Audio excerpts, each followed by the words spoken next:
Gue mau ceritain satu kisah yang sampai sekarang masih bikin bulu kuduk gue berdiri setiap kali keinget. Ini bukan pengalaman gue langsung, tapi kisah dari seorang teman lama gue, sebut aja namanya Raka. Waktu dia ceritain ini ke gue, ekspresi wajahnya beda banget, kayak orang yang masih kebayang-bayang sesuatu yang gak bisa dia lupain. Dan sekarang, gue ceritain ulang ke kalian di sini, di channel ini, supaya kalian juga bisa ngerasain gimana horornya kejadian yang dia alami. Awalnya Raka pindah ke sebuah rumah kecil di pinggiran kota. Rumah itu murah, lokasinya lumayan strategis, tapi suasananya agak sepi. Tetangganya jarang kelihatan keluar rumah, dan kalau sore menjelang malam, daerah itu cepat banget jadi sunyi. Tapi Raka waktu itu gak mikir aneh-aneh.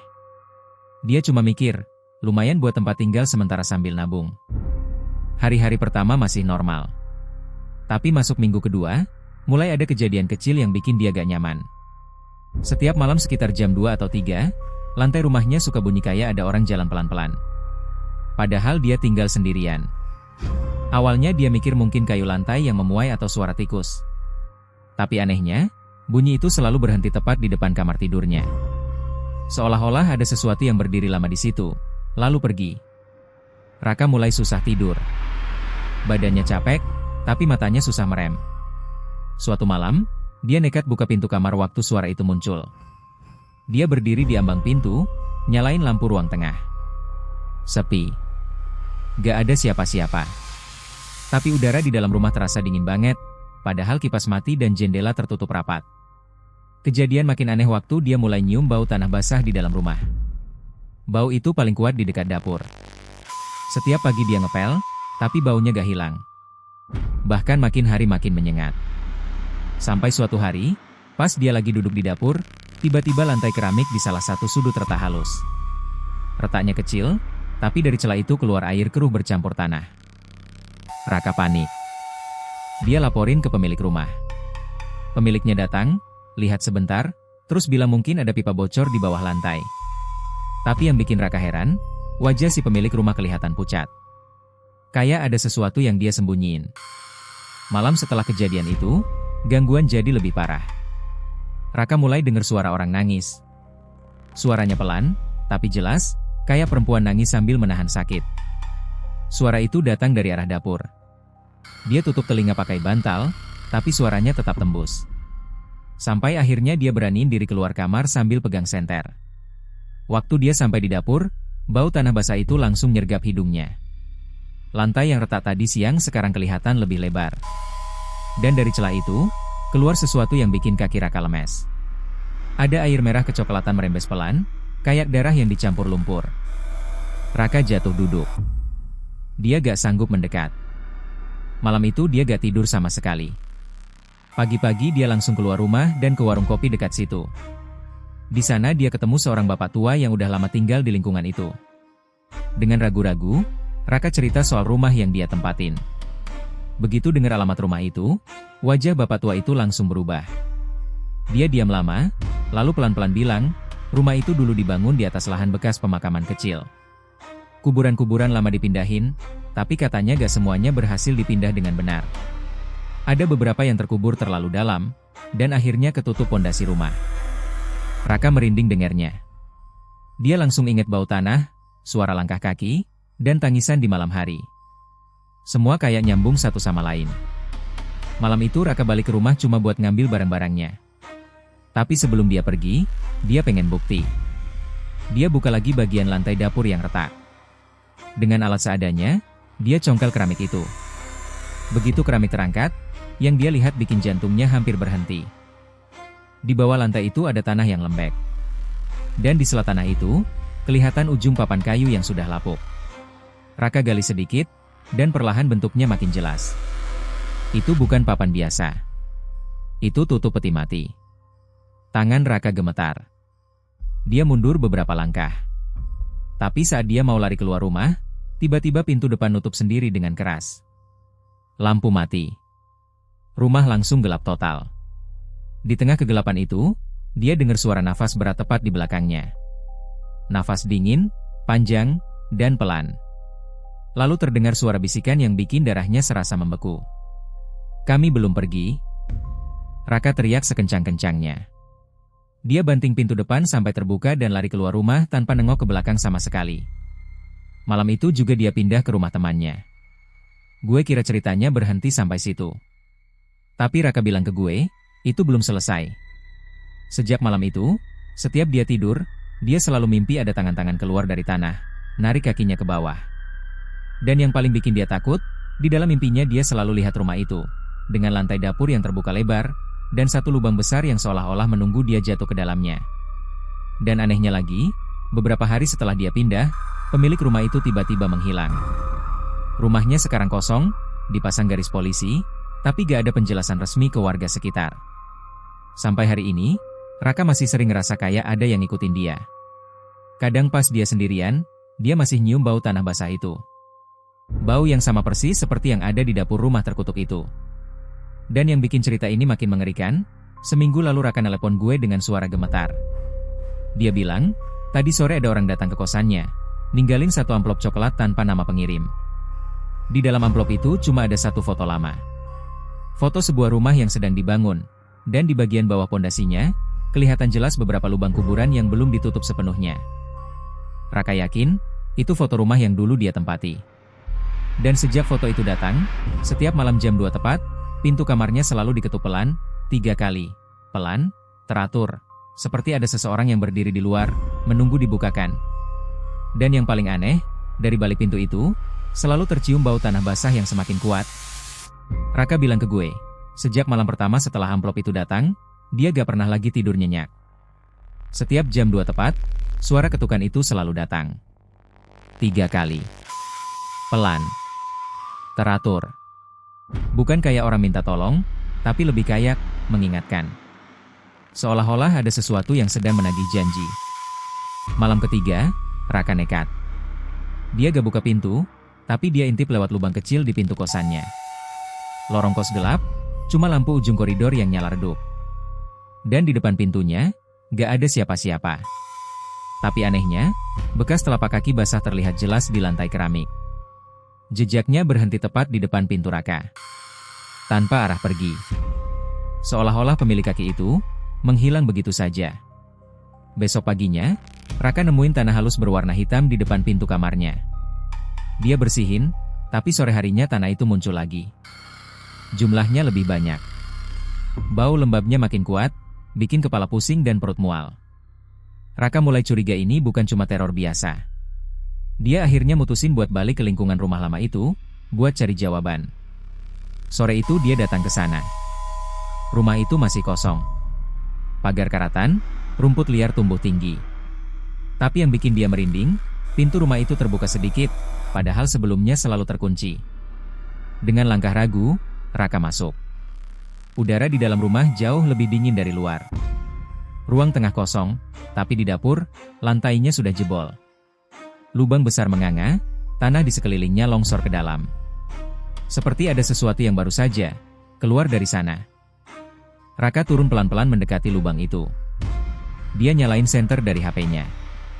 Cahaya menyorot ke bawah. Kedalamannya sekitar 2 meter. Dan di dasar lubang itu, ada lebih dari 1 peti. Ada 3 peti mati kayu tua yang posisinya saling berdempetan. Tiba-tiba senter di HP-nya kedap-kedip. Di saat yang sama, dia dengar suara gesekan kayu. Pelan, tapi jelas. Salah satu tutup peti itu bergerak sedikit. Seolah-olah ada yang mendorong dari dalam. Raka langsung mundur. Tapi sebelum dia sempat lari, dari lubang itu keluar suara tangisan yang sama seperti dulu. Lebih keras. Lebih dekat. Tangisan itu berubah jadi rintihan marah. Lalu terdengar suara bisikan bercampur banyak suara sekaligus. Kau sudah melihat kami, sekarang kau harus tinggal. Lampu rumah tiba-tiba mati total. HP Raka ikut mati. Gelap. Hening. Yang tersisa cuma suara nafasnya sendiri dan bau tanah busuk yang menyengat. Dalam kegelapan itu, Raka ngerasa ada sesuatu menyentuh kakinya.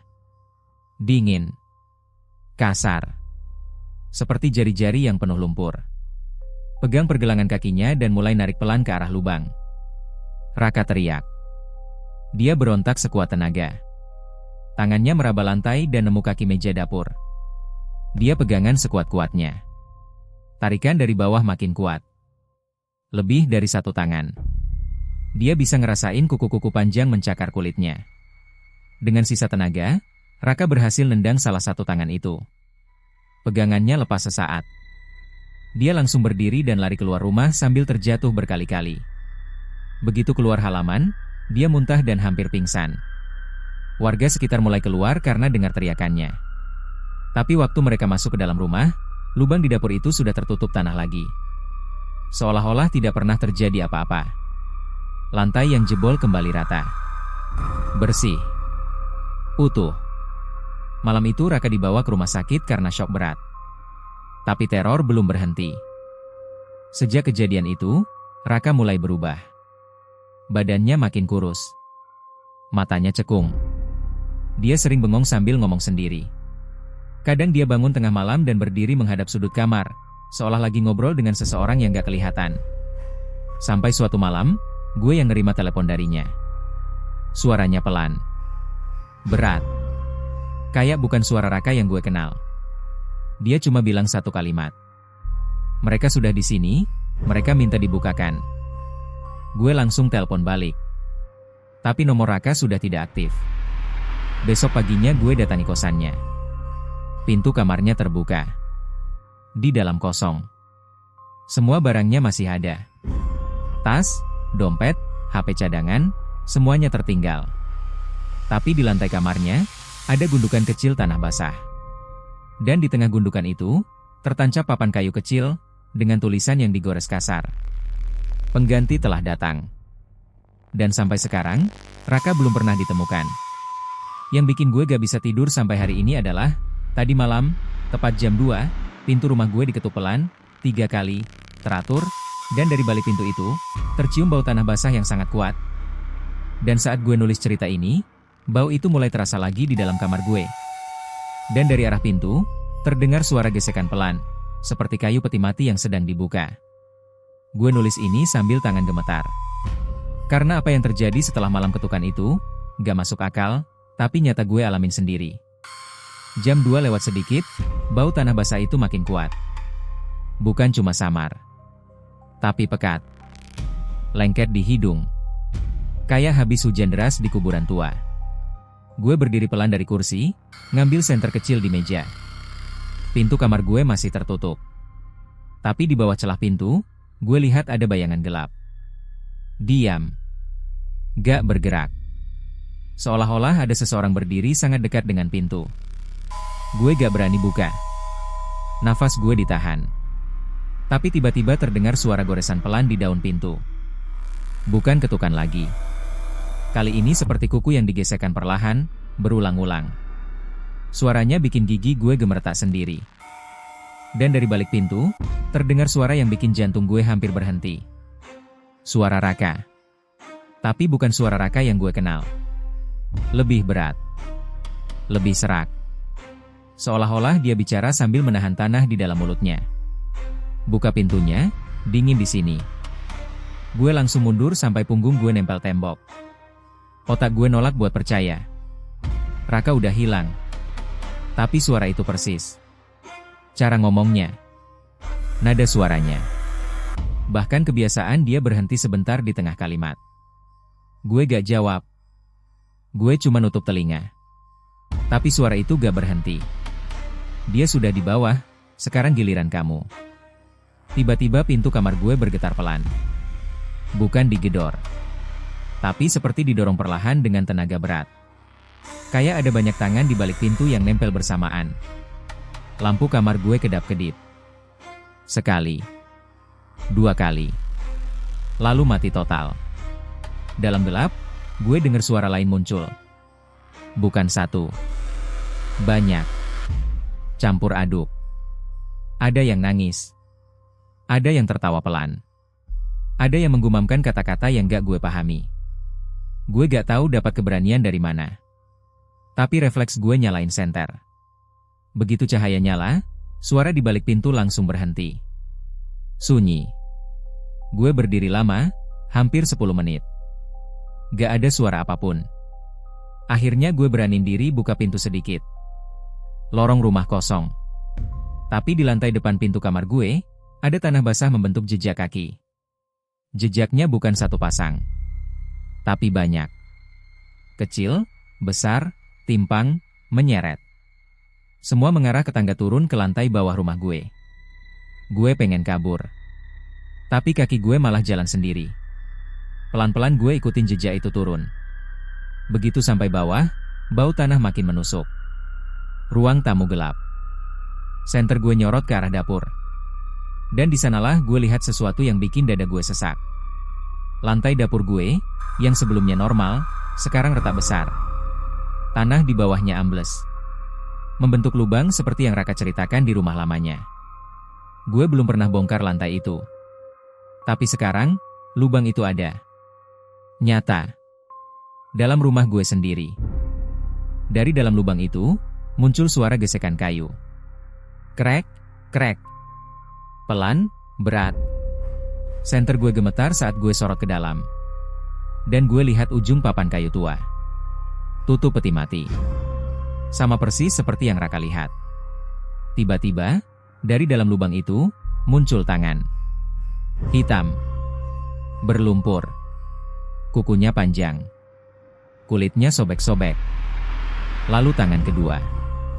Ketiga. Dan dari dalam lubang itu terdengar suara berbisik serempak. Rumah ini juga berdiri di atas kami. Gue jatuh terduduk. Tubuh gue gak bisa gerak. Dalam kepanikan itu, gue lihat sesuatu yang bikin pikiran gue hancur. Di antara tangan-tangan itu, muncul wajah. Wajah Raka. Matanya kosong. Mulutnya terbuka lebar. Tanah keluar dari sela-sela giginya. Dia menatap gue dan tersenyum miring. Kita bertetangga sekarang. Tangan-tangan itu mulai naik. Makin banyak. Makin cepat. Mereka merayap keluar dari lubang, menyentuh lantai dapur gue, meninggalkan jejak lumpur dan bau busuk. Gue teriak sekencang mungkin dan lari keluar rumah tanpa pakai alas kaki. Gue gak peduli hujan. Gue gak peduli orang-orang lihat gue kayak orang gila. Gue cuma lari. Sekarang gue nulis ini dari rumah saudara gue di kota lain. Tapi masalahnya, teror itu ikut pindah. Tadi sore, pas gue masuk kamar tamu, gue nemu sesuatu di bawah kasur. Segenggam tanah basah. Dan di tengahnya, ada potongan kecil papan kayu tua, dengan tulisan yang sama seperti di kamar Raka. Pengganti belum lengkap. Dan sekarang jam menunjukkan hampir jam 2 pagi. Lorong rumah ini mulai terasa dingin. Dan dari arah bawah tangga, gue dengar suara gesekan pelan, seperti kayu peti mati, yang sedang diseret naik. Jam 2 tepat. Suara gesekan itu berhenti di depan pintu kamar tamu tempat gue bersembunyi. Gue bisa ngerasain getaran halus di lantai kayu. Bau tanah basah kembali memenuhi ruangan. Lebih kuat dari sebelumnya. Lebih pekat. Seolah-olah seluruh ruangan ini berubah jadi liang kubur raksasa. Gue tahu, kali ini gak ada lagi tempat lari. Pelan, sangat pelan, pintu kamar bergerak sendiri. Terbuka beberapa senti. Dari celah itu, muncul kabut tipis berwarna kelabu. Dingin. Lengket di kulit. Lalu terdengar suara langkah berat. Bukan satu. Banyak. Gue pejamkan mata sambil nangis tanpa suara. Dalam kepala gue cuma ada satu pikiran, kalau ini akhir hidup gue. Tapi tiba-tiba, semuanya berhenti. Suara langkah menghilang. Bau tanah memudar perlahan. Udara dingin berkurang. Dengan gemetar gue buka mata. Pintu kamar tertutup kembali seperti semula. Ruangan kembali sunyi. Jam di HP gue berhenti tepat di angka pukul 2. Layarnya gelap, gak bisa dinyalakan lagi. Pagi harinya, gue langsung pergi dari rumah itu. Gue gak pamit siapa-siapa. Gue naik kendaraan pertama yang gue temuin. Sampai sekarang, gue pindah-pindah tempat tinggal. Gak pernah lebih dari seminggu di satu tempat. Karena sejak kejadian malam itu, gue mulai sadar satu hal yang lebih mengerikan dari semua penampakan. Setiap gue tinggal di suatu tempat terlalu lama, bau tanah basah itu pasti muncul. Selalu dimulai pelan, lalu makin kuat, lalu muncul suara ketukan, 3 kali, pelan, teratur. Seolah-olah, mereka gak butuh satu rumah. Mereka cuma butuh satu tubuh, untuk jadi pintu. Dan sekarang gue sadar, Raka bukan benar-benar hilang. Dia dipakai. Dan mungkin, sekarang giliran gue. Kalau suatu malam kalian nyium bau tanah basah tiba-tiba di dalam rumah, padahal gak hujan, padahal lantai kering. Kalau kalian dengar ketukan pelan jam 2 pagi, 3 kali, teratur, jangan dibuka. Jangan dijawab. Dan jangan sekali-kali melihat ke bawah lantai rumah kalian. Karena bisa jadi, kalian juga tinggal di atas sesuatu yang belum pernah benar-benar pergi. Tamat. Kalau kalian suka cerita ini dan pengen lanjutan kisah horor lainnya yang lebih gelap, lebih nyata, dan bikin susah tidur, jangan lupa like videonya, share ke teman kalian yang berani nonton sendirian, dan subscribe channel ini supaya gak ketinggalan cerita berikutnya. Karena setiap malam, selalu ada kisah baru yang menunggu untuk diceritakan. Sampai jumpa di cerita selanjutnya, jika kalian masih berani.